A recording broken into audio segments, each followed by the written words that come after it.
مولا علی ابن ابی طالب علیہ الصلوۃ والسلام سب سے افضل ہیں، حتیٰ کہ میرے آقا علیہ الصلوۃ والسلام کے سوا تمام انبیاء کرام پر بھی افضل ہیں، تو اس پر تو کفر کا فتویٰ آ جاتا ہے۔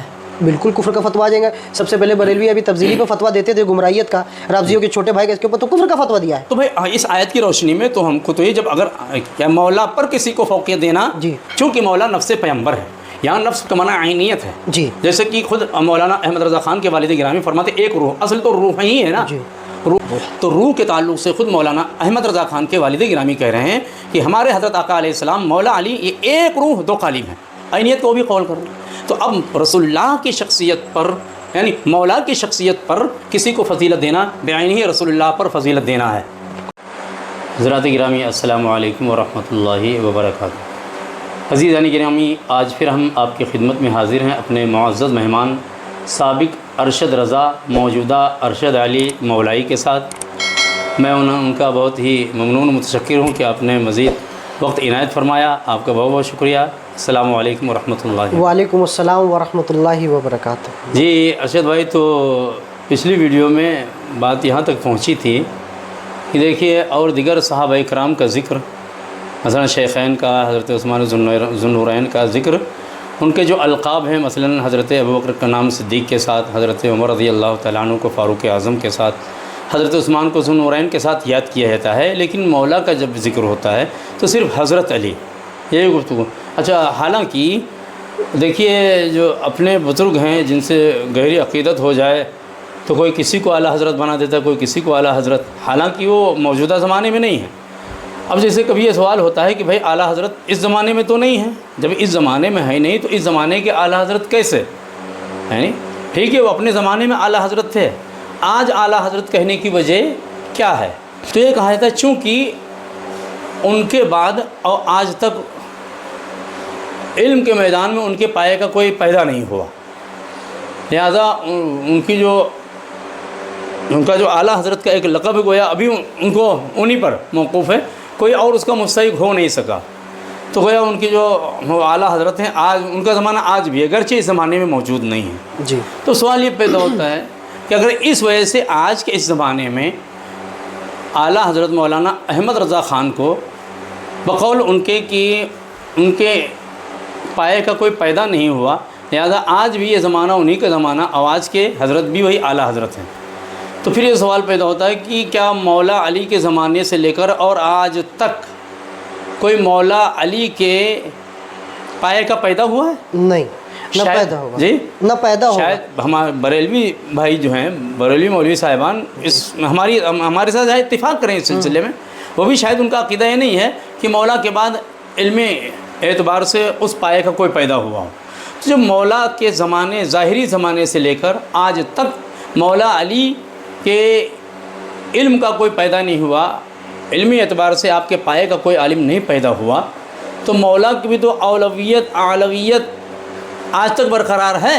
بالکل تو جس طریقے سے آج کے اس زمانے میں مولانا احمد رضا خان کو اعلیٰ حضرت کہا جاتا ہے، آخر مولا علی کو مولوی صاحبان مولا علی یہ کہ بقول انہی کے کہ اپنے حضرت کو اعلیٰ کہتے ہیں، تو مولا کو بھی اعلیٰ کہہ لیا جائے، آخر کیوں نہیں کہتے؟ تو ان کا یہ کہنا کہ نہیں یہ اس زمانے کے تھے اس زمانے کے، مطلب ایسا نہیں ہے، جیسے کہ عوام کو بیوقوف بنانے کا ایک طریقہ ہے، ورنہ سوال یہ ہے کہ آج کے زمانے میں تو بہرحال اعلیٰ حضرت نہیں۔ خیر، تو گفتگو یہ چل رہی تھی مولا کی فضیلت کے تعلق سے، تو آپ جو فرما رہے تھے کہ ابھی آپ نے بات کی کہ جو ہے مولا مرتضیٰ کے مد مقابل کوئی نہیں ہے، بالکل درست بات ہے۔ اب یہ آپ کو دیکھا ہوگا کہ اعلیٰ حضرت کو نائب غوث اعظم بھی کہتے ہیں، مفتی اعظم ہند کو بھی نائب غوث اعظم کہتے تھے، حالانکہ نعرے کس کے لگتے تھے؟ احمد رضا کے، مفتی اعظم کے، ٹھیک ہے۔ یہ جب مرید کرتے تھے کہتے تھے میں نے اپنا ہاتھ غوث اعظم کے ہاتھ میں دیا، جب زیادہ بھیڑ ہوتی تھی تو لوگ صافے پھینکتے تھے، چادریں پھینکتے تھے، اس میں مرید کرتے تھے، تو ان کی بھی سوانح عمری میں بھی لکھا ہے، لوگ ابھی بھی موجود ہیں جو مفتی اعظم ہند کی جس نے مریدی حاصل کی ہے، دیکھا ہے، ان کی بارگاہ میں بیٹھا، وہ کہتے تھے اپنے ہاتھ میں نے غوث اعظم کے ہاتھ میں دیا۔ حالانکہ نعرے کس کے لگتے ہیں اس فی زمانہ؟ احمد رضا کے، وہ نائب غوث اعظم بنتے تھے، ان کے نعرے نہیں لگتے، ان کا نعرہ صرف کیا لگے گا؟ غوث کا دامن نہیں چھوڑیں گے۔ اور احمد رضا کا نعرہ